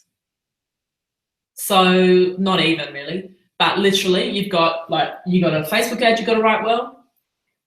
You got a landing page for people that are interested. You got a landing page for people to buy tickets, and you've got your 5 likable lady emails. It doesn't need to be any more complicated than that, right? And then once you've sold out your event, then you start to figure out, make sure that your presentation is ready to go. But a lot of people spend months on their presentation unless you sell a ticket, your presentation means nothing, right? So always selling first, making sure that people actually want to join you is the biggest challenge. And what the whole business success is based on, you being able to figure that out. So I'll show you how to do all of that. Bella, your question.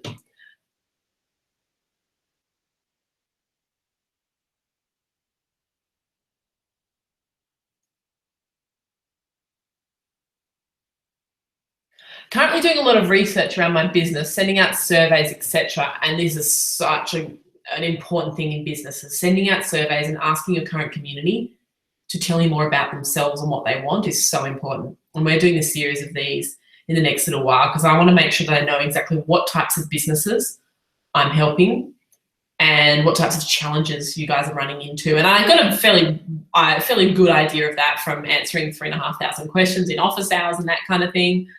But I want you to exclusively and quantifiably tell me what it is. So those surveys and asking those surveys, every time one of my girls does a survey, they have so many revelations and they get so much confidence because they actually start to understand their market. So don't underestimate that. So she's wanting to know lead magnets for her baby gifts.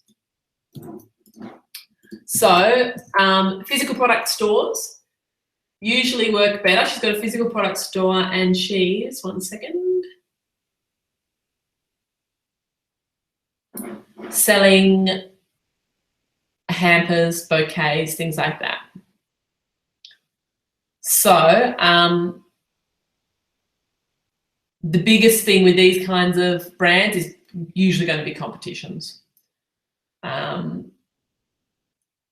Yeah, competitions, or sometimes vouchers. It's worth testing a voucher because you've got a market that's not necessarily a luxury good for people that have friends that have just had a baby, right? So certain demographics, when you're hitting that kind of age range and that kind of life stage, people will need these kinds of gifts on a relatively regular basis because friends and family are having children. So being aware this isn't a luxury good, it's kind of something that most people need to do for close friends, is buy the baby present. So in that sense, vouchers can work, where you're giving people specific discounts or free gifts with purchases. That kind of thing can sometimes work on Facebook for products like this, but usually going through things like competitions or going through things like you know, tips for your friend who's a mum to be, like those kinds of things, or the 5 things good friends must do for new mums, or, you know, those kinds of things where people who have a friend who's about to have a baby are, or have just had a baby, are willing to download. So any sorts of checklists or things like that. Checklist download was those kinds of things relating to friends of new mums, competition, or could even try a voucher in this regard, where they get something heavily discounted or a gift, a free thing thrown in. May work on Facebook, but I would suggest the other two would have better traction up front because it's no strings attached. You're welcome, guys. You're welcome. Next question is, if I want to sell an online program, is it better to sell it with a webinar? Webinars work best if you've already got some form of brand presence. It's pretty hard to go straight into a webinar totally cold. So you've got to have some sort of testimonials, case studies, credibility in your industry that you can draw on in the webinars. And you've also got to have a program that's over $500 worth in value, but under $2,000 worth. So if it's a one-off program, not monthly, if it's a one-off program between 500 and 2,000, you can sell it in a webinar. If it's under 500, you don't need a webinar. You can sell it on landing pages and through video sales letters. If it's over $2,000, you really need to have a one-on-one chat or a live event to be able to sell it. So you need to have a live event like the speaking business, or you need to be able to have people join you in an online consult or something along those lines to sell it. Online little Skype consult, a phone call, something like that, to be able to sell for that as well. Good job, guys. You're welcome, Carmela. How much money are you spending on ads personally, and exactly who are you targeting? So I've got all of that kind of training in the Facebook section, but for me personally, so I'm spending around 2 million a year, Australian this is. So most of mine is spent, all of mine is spent. I have a US account because I have 6 countries, so I just find it easier to spend US dollars across the board. So I've got one currency I'm dealing with because I'm selling in US dollars as well, so that makes more sense to me. So I think it's 1.5 or 6 USD, which turns into over 2 million Australian. And then in terms of who I'm targeting, you said who exactly am I targeting? I'm not going to tell you exactly who I'm targeting. I always teach you how to discover that for your own industry, but I'm targeting public, like personal brands. I'm targeting systems that people that I know in my market will be using. I'm targeting books that I know they'll be reading. I'm targeting other groups or other communities that I know they'll probably be a part of. So yeah, I'm targeting interest groups. So I teach all of that on how to define what your interest groups are. I teach all of that in the Facebook training, the Facebook Intensive. So have a look at the Facebook Intensive with Adam and I. and that'll give you the biggest tips. And I do it the way that I teach in that video, which is really defining what one interest might be. So one interest might be Tony Robbins, right? So that interest, I'll test it for 48 hours, $5 a day. So I'll spend $10 and I'll be able to know whether Tony Robbins works or not with $10, right? Because I'll know if it's generating me these cheap clicks on the front end. Because as long as you've got the cheap clicks and they're putting an email address in, then all you have to do is be able to sell them the product or service that they actually need, right? And that's the next part of your job. But the easier part, if you can't get people to be interested in anything that you do at all, then you've got no opportunity ever to sell. So I always make sure that I get that bit done first, and then that next bit is just testing a few different offers and a few different opportunities to them until you figure out what they really want. So Facebook ads through to Lead Magnet, I'll know within 48 hours. I'll know if those clicks are cheap enough for me to be able to make it work. So yeah, that's how I always do it. Tony Robbins, you know, another one might be MailChimp, $5 a day, 2 days. And then after 2 days, it'll tell me, hey, your clicks are 80 cents, cool. Or your clicks are $8, nope, turn it off, not worth it. And I'll try another one. So that's usually how I do it. And I usually will try 5 at a time, see which one's best.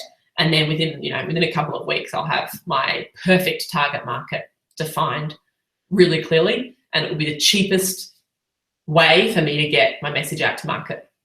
Cheapest, therefore, means your most ideal clients, right? Because they're always going to click more and be cheaper. Cool. What other online strategies am I using? Great question. So this is a question from Brittany. What other online strategies am I using? So at the moment, in this particular business model, so in the past, I've done a lot in AdWords and SEO because I've worked a lot more with local businesses rather than, they've been online, but not pure online. They've had a local phone call or face-to-face element to those businesses. So trades businesses, stores, like physical premise stores, suppliers of physical product, those kinds of things. Like interior designers, that side of things. So they've always been AdWords, SEO, that kind of Google-based marketing back in those times. And there's still definitely a place for that in those business models. So that's why I teach that in modules 5 and 6 in the Doing Academy. But they all had far cheaper success on Facebook, right? So Facebook wasn't really worth touching until 2013. So before that, it was all SEO and AdWords when I was doing consulting in my digital marketing agency. And then we were able to add on Facebook around 2014, and that started to really take off. And now it's the cheapest way for them to generate leads and volumes of leads, high volumes. They were always capping out on the other platforms and not able to get the volume they wanted. Then, so my models have always been, I started off in this particular business, because I've had other consulting agencies, and I've done that through SEO, through dominating the first page on SEO, and through Facebook. Again, SEO in 2013, before Facebook really got warmed up in Australia.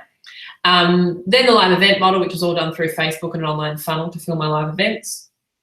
Then I also do webinar model. So people that can't physically join me face-to-face, the best alternative for that is an online webinar where you can teach, you can show them why what you're teaching is critical for their next step. There's only so much you can teach in a 90-minute webinar, right?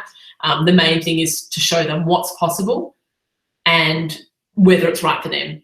And then they can take that next step with you if they decide that it is worth it for them and they do want those opportunities that you're able to offer them. And now looking at, which I've been briefly mentioning, now looking at going back into a bit of the coaching side, because a lot of my girls in the community have been expressing a desire to connect with my coaches and get that ongoing support in that sense, and they've wanted to catch up with me in a face-to-face environment as well. So figuring out a way to do that so that it's scalable, so I don't just have a total limit on how many people get access to this kind of stuff, but also so that it doesn't destroy my life and I'm doing face-to-face events, you know, every second day. So just nailing that at the moment, and that first opportunity should be available this week or next for people to express interest in that. So you'll have more details on that. So going back towards more of the coaching side, well, not going back, adding that on for the people that want that, because I've been asked for that for the last 2 years. I've had hundreds of people emailing me about that. And until this time, I haven't figured out a way to make it super valuable to you and super doable to me. But I'm working on that one lately with, I've had 6 different advisors that I've been nutting it out with to make sure I don't miss anything and make sure I get this right and make sure they get huge results out of the girls that are in that program. And I think I know I'm there. I've just got to launch it now. So, you'll see in your email inbox when that's available.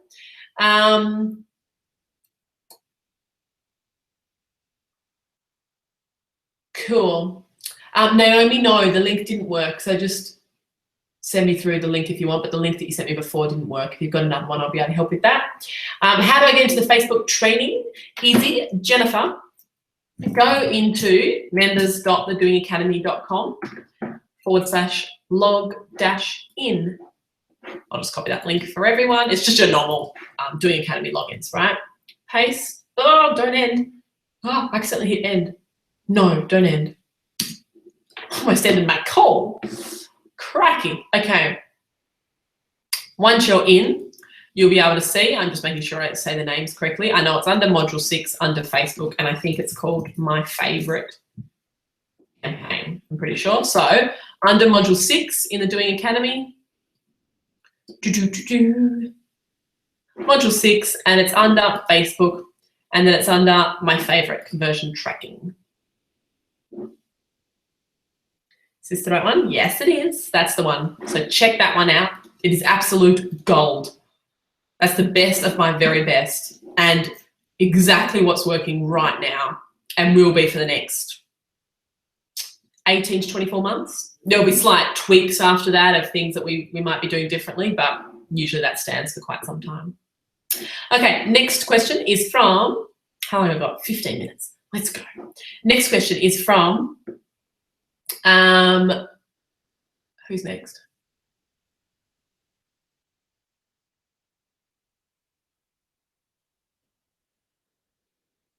Karen Reed, how do I find people for my team to help with manufacturing? Good question. So Karen's question around, why didn't that open? Oh, there it is. She's just sent me an attachment. I'm just double checking. Rightio. So most of my girls who are in your kind of space, so you're in a physical product around kind of homewares and crafts, most of my girls in your space have asked friends or family to help them out part-time. So I'm thinking of girls that are making homewares in particular, have got friends and family helping out part-time. Some actually got older daughters to help as well, or older kids. Apart from that, advertising on free local job boards. Usually you're wanting to figure out the characteristics of the kinds of people that you want to help grow your team. In most cases, in something like your niche, it's going to be stay-at-home mums or semi-retired kind of females in your space that are going to be an ideal fit for you. So people that aren't looking for a full-time role straight away, but are wanting a little bit to keep occupied and to bring in extra income. So you need to be able to support, financially support the amount of hours that you want to have help with. And so I normally post in Australia, you do things like Gumtree and, the free job boards to find people like that, or putting notices outside local cafes and supermarkets, or your current network of friends and family. So putting it up on Facebook, letting people know that you're wanting someone for 2 afternoons a week to help with manufacturing, ideally would suit a stay-at-home mum or semi-retired female who's looking for a bit of a new challenge and has a creative streak or whatever it is in your space, right? And then just looking at the hourly rate and what you need to offer, different in every country, often different in every city, but that's usually what I recommend there. Melinda, as a tour guide business selling daily tours to potential international, interstate and intrastate customers, how do I create a passive income? As most of my customers' purchases are one-off. Yep, so passive income in your sense, passive income is trying to remove time for money conversions where you have to do all the work, and if you don't physically work, you don't get paid, right? You want to remove that element so that you can take holidays and you can still get paid. So in your case, similar to health and wellness spaces, and like in an events business, and this is what I did in my events business, and you've got an element of an events business, right? Tourism and events. Speaking too fast, tourism and events. In my events business, I got crew to manage all of that. So I've done that. I've also been involved in a tourist attraction that took tours on a regular basis, and it's all about hiring. That one actually was able to hire volunteers because of the nature of the tour business, but in a lot of cases you need to pay those guys. So the passive income element is all about getting your hands off the day-to-day, and that means putting someone else in the role as tour guide so that you can focus on marketing the business, building the business, and then deciding what you want to do with the business. So that's the way that I would look at that. And in your case, a really strong referral program, right? So making sure that your referrals are, your referral system is set up so that people, when they finish a tour, get the email and the follow-up to be able to leave testimonials, to be able to recommend and refer you to friends, to be able to share their photo of their tour on social media, those kinds of elements. Now, next question. Oh, I see your link here. Naomi, are you still in here? Let me just quickly see if I can open this. Now, everything you've sent me has been empty. I'm just going to try one more. Oh, you didn't put the .au on your address, so that's why it didn't work.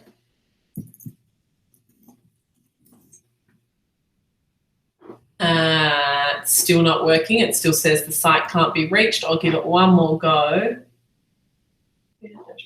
.com.au. Maybe they haven't redirected the www domain. Nah, it's still not up. So the DNS, it's not even, the server's not even set up correctly. You may have just given me the wrong email address, wrong website address. But yeah, none of the stuff you're sending me actually works. So just make sure you put in a Word doc or PDF and I'll be able to help out.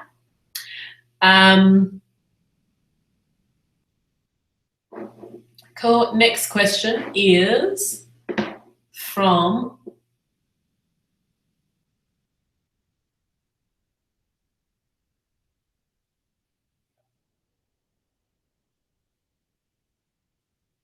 Cool. So, Karen, you've got a live event that you're wanting to run as part of what you're doing in the workshop project, and you're wanting to fill up your events.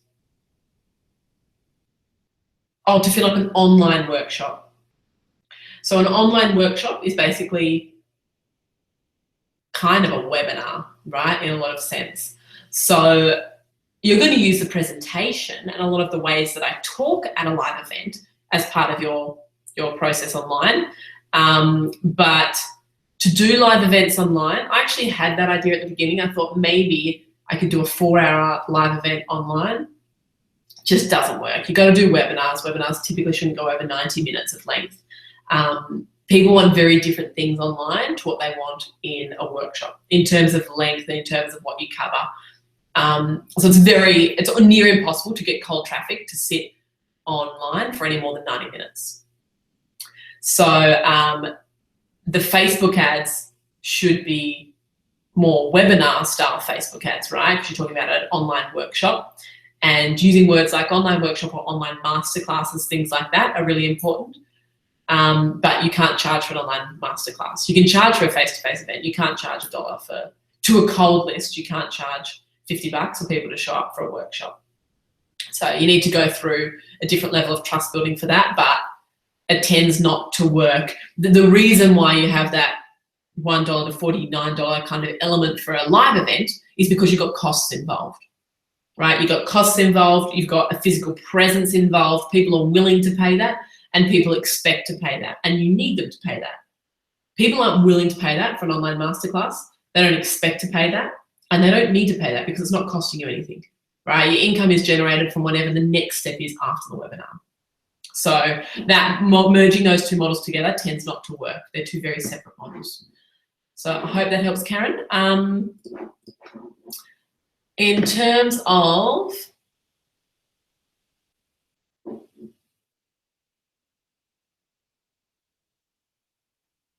correct.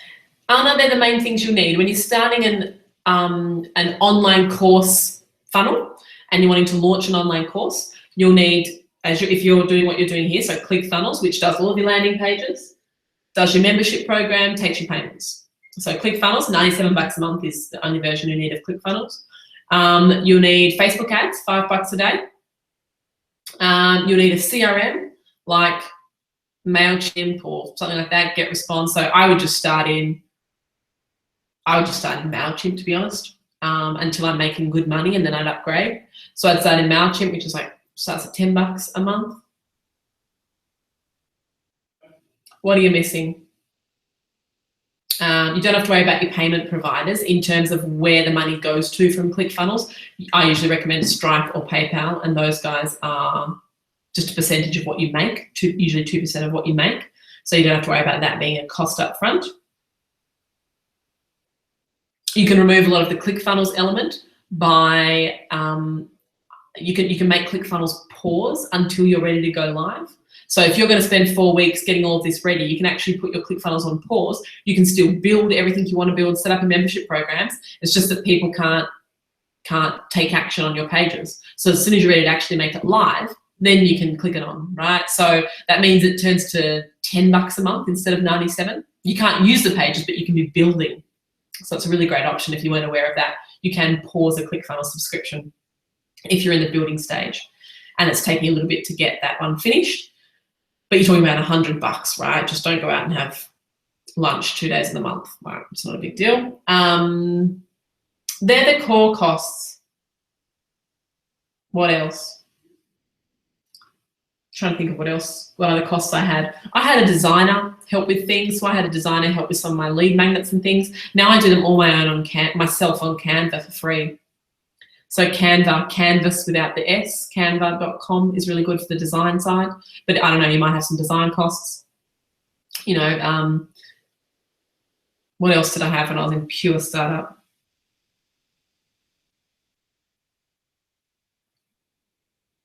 I know there's other like business things, like if you've got a bookkeeping system. I have a bookkeeping system called Xero. It's a monthly bookkeeping cost. Video equipment, if you've got videos in that program, video equipment, again, they're one-off, not monthly. The only other one is where you host your videos. So you've got YouTube, which is a free option, but has some limitations. You've got Vimeo, which is now my favorite because of pricing and flexibility. And then you've got Wistia, which is good if you're really, really start up, but otherwise it starts to get expensive. So where you host your videos. That's all in module 7, Vimeo, Wistia, or YouTube. But then again, there's a free version. You can use YouTube for your videos and hide them to a point. So you don't even really need to pay for that. So I hope that helps. Let me have a quick look. Okay, so Naomi, the website does work, but the person that built it definitely needs to do some work on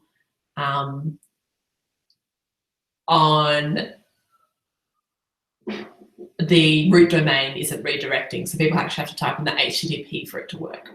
The website, it's not going to convert. I'm just being honest with you. If you want my honest opinion, it's not going to convert. If you're wanting to make sales on this website, it's not going to convert. This isn't a Shopify store, I'm assuming, is it? What is this? Just trying to view the page source. Big Cartel. Gosh, it's not a great theme at all. So a few things that I would definitely get, if you want this to make good money, I would definitely get a branding specialist.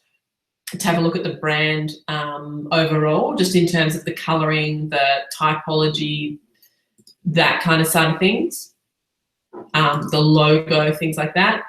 And then it doesn't have any of the store look and feel to it. Plus the photography needs to be professional photography. So yeah, from a web build point of view, not a high converting layout. The brand image up the top doesn't actually say anything and is far too big. The text up the top is too small and the font is too hard to read. The imagery has to be really attractive to be able to sell product. And the imagery, a couple of the images are great, but a lot of them are blurry and not well lit. And the actual home page has a massive blank space in the middle of it. I don't know if you can see that as well. And if you've got a slider, the slider can't just have photos, it actually has to have a call to action. Otherwise people won't act. So just keep that one in mind as well. Yeah. I'd love to not say that, but it would just be not helpful to anyone. So it's important for me to let you know what the web conversion points on that are and what limits the success of a store like that. Do you recommend any particular people on Fiverr? Not necessarily on Fiverr itself, but I would be going to Doer's Book, because you're asking for things like web design. I've got someone in there for that. Virtual assistant, I've got someone in there for that. Business cards, I've got good design people in there for that. So I would recommend going to doersbook.thedoingacademy.com. I'll just post that link in. These are some of my favorites. One second, copy, paste. Cool.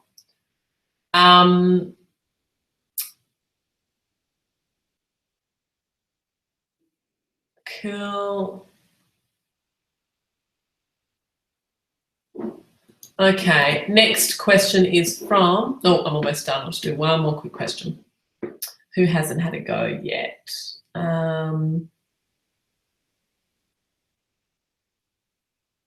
Quickly, Sarah, can you recommend someone to assist with Google AdWords? Yes. In the Little Doers Book, go, his name's Niall. Why is Niall not in there? No.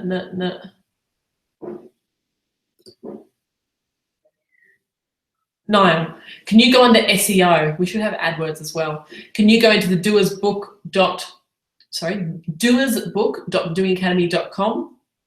Go to SEO. His original expertise was AdWords, and now he does both AdWords and SEO. So IM stands for internet marketing or inbound marketing, I think he is. imexpert.com.au. Ask for Niall. Say you know me. He's a beautiful guy. He'll do a free consult and see like where you're actually at and if he can actually help you. Niall at imexpert.com.au. Go and check him out. I hope that helps. Well, I know he'll help, Sarah. And one more question.